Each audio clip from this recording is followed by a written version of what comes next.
Welcome to the Mount Pleasant Podcast, featuring discussions and interviews about the people, places, and events that make Mount Pleasant such a special place. This is the Mount Pleasant Podcast. I'm your host, Brian Cleary, and all thanks to the great people of Mount Pleasant Magazine, I get the honor, the privilege of introducing you to Mount Pleasant, the people who make it such a special place to do business, to work, and even to live. We're introducing you to Mount Pleasant's best on the Mount Pleasant Podcast. The Christmas time of year means traditions for your family. Here in the town of Mount Pleasant, the second Sunday of every December, there's a tradition that maybe you and your family are part of. It's the Town of Mount Pleasant Christmas Light Parade, and it's our subject today on the Mount Pleasant Podcast. I'm Brian Cleary. The podcast is where the pages of Mount Pleasant Magazine come alive, and on the pages of the current issue of Mount Pleasant Magazine, a good article about the Town of Mount Pleasant Christmas Light Parade, and it also talks about the history. And we thought we would delve into that history, and we're doing so with our guest today, Fred Tetor. Fred, thanks so much for taking the time to join us on Mount Pleasant Podcast. Thank you very much. I appreciate being here. Now, Fred, you're a retired Mount Pleasant fire chief, and you have a history that goes back with the parade. Give me a number if you can. How many Town of Mount Pleasant parades do you think you've been a part of? Well, close to 40-some. I started with the town in 1972. At that time, the parade was a very short one, down Coleman Boulevard. Prior to that, there was a part of the parade. It was in the old village, when the police chief, Chief Benton, used to lead the parade off. So I've been with the town 30 years active, and during that time with each of the parades.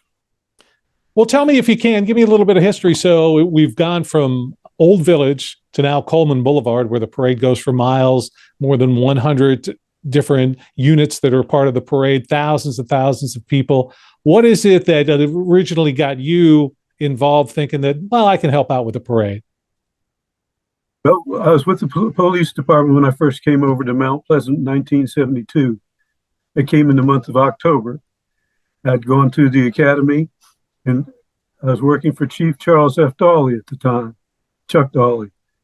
And at that time, the parade was organized by a couple of departments. The police department was responsible for the safety, security, traffic control. So that was where I fell in at the first couple of years, was with the police department, helping set up the streets and the roadways, making sure it was safe for everyone. And after about 3 years, I transferred over to the fire department. And it was the fire department that was organizing the parade with help from the police department and the recreation department. So I was starting out with the three different departments working together. Can you take us back, if you can remember a little bit about, and maybe not exactly when, but obviously the parade transitioned from Old Village to out onto Coleman Boulevard on the main thoroughfare now. What do you remember about that transition? And was it just that you guys thought, man, we can make this a bigger event? Well, it was also, there were so many organizations that were starting to fall in. It was getting crowded in the old village for Chief Benton and the crew down there. So the parade was moved to starting at Rifle Range Road at Coleman Boulevard and going down Coleman toward Sham Creek. The parade was organized by the fire department and the recreation department with the support, as I said, from the police department. In front of Moultrie School, there was a large magnolia tree. That was the town's holiday tree. And it was lit each day by the police officer on duty. He would park his car up on the sidewalk, go underneath the magnolia tree, throw a switch, and light the tree for the evening. The officer going off duty in the morning would turn the lights off to the tree. As the floats came down Coleman Boulevard, Santa Claus would be waiting for them at Moultrie School. There was a large wooden sled maintained by the sanitation department. And they would paint it up and decorate it up. And the kids would come down and sit in Santa's lap, in Santa's sled. And Santa would be there for a couple of hours for the kids. So the parade broke up pretty much around the shopping center and right around the school itself. So it was still growing in size. It It was still small, but it was growing in size each year.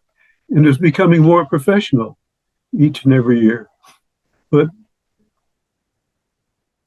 there were so many trucks and flatbeds and cars decorated for the holiday that would participate in it. Now, Fred, when you were doing the parade back then, because the tradition now, of course, is that it's a night parade. Was it always at night, or were there times when the parade happened during the day? It was during the daytime. It was pretty much changed years ago. I think it was Mr. Burdett, who was the town administrator at the time, had gone to another community and seen what was going on for holidays and saw that some of the parades were being held at night. By bringing them over to the night, it was beautiful because it was just everything was lit up. To be a participant, you had to have lights on, decorations and everything. So it wasn't just a car or a pickup truck. It was a fancily decorated one. Can't thank you enough for taking a little time to join us today. It's the Mount Pleasant Podcast, where the pages of Mount Pleasant Magazine come alive. I'm Brian Cleary, and today on Mount Pleasant Podcast, we're talking with a retired former fire chief in the town of Mount Pleasant. Fred Tetor is joining us, telling us a little bit about the history of the town of Mount Pleasant Christmas Lights Parade.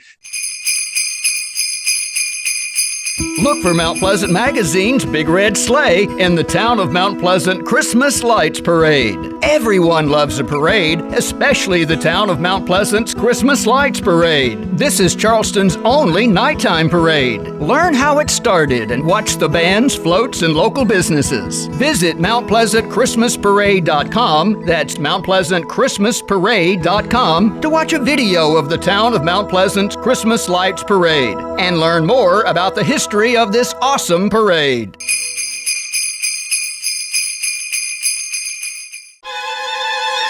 You're listening to the Mount Pleasant Podcast. Now, Fred, you've been involved with the parade for decades. Have you ever yourself just been in the parade, not working the parade? Have you been on a float? Were you ever part of the parade itself? I've been part of the parade a couple of times, a couple of different times, myself and my family participating with me and with the fire department. So, but for most of the years, you'd be working the parade. Now, what would obviously they've had to change over the years. Tell us about some of the assignments that you've had and maybe some of the things that went on during the Christmas parade while you were working it. Well, we maintained a crew of persons, both in the police and fire department, that we set up and more or less established that they were operating on bicycles for safety, security, and in case of a medical emergency.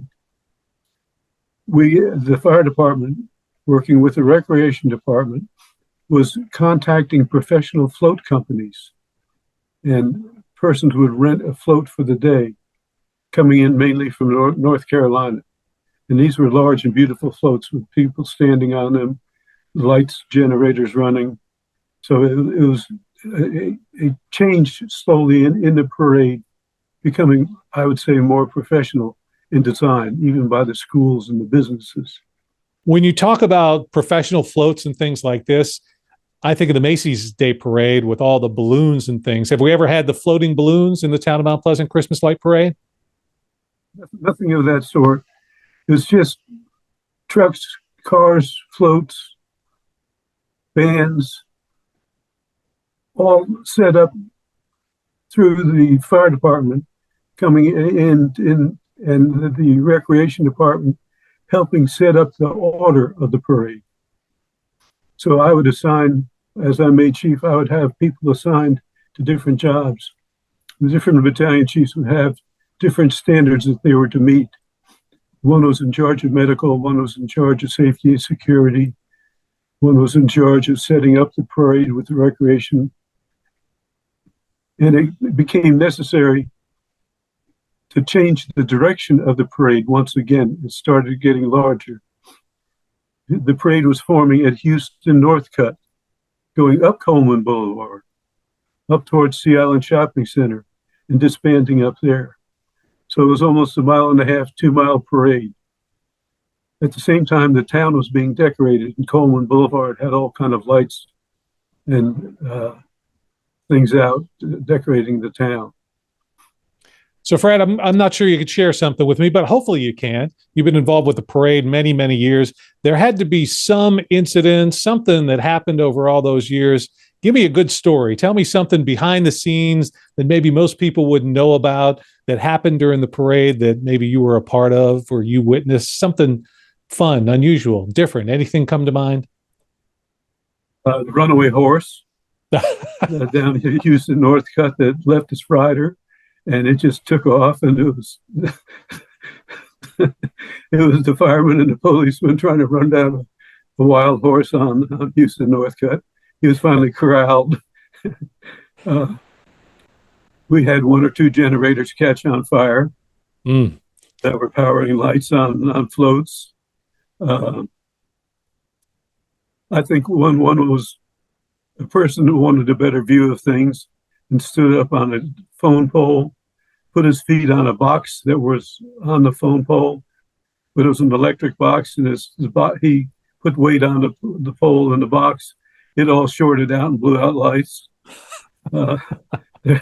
Livingston, Herbie Livingston, would donate antique cars, and we would have a couple of cars with dignitaries in the parked on the side of the road that just sputtered out with their age. Oh. Not everything works smoothly. Well, over all these years, it seems like the parade has run pretty well, except for a couple of those little bumps. Since you've been involved in this parade for so long, give me your thought on this. What is it that people love about parades? Kids, families, we'll get 20, 25,000 people on the parade route this year.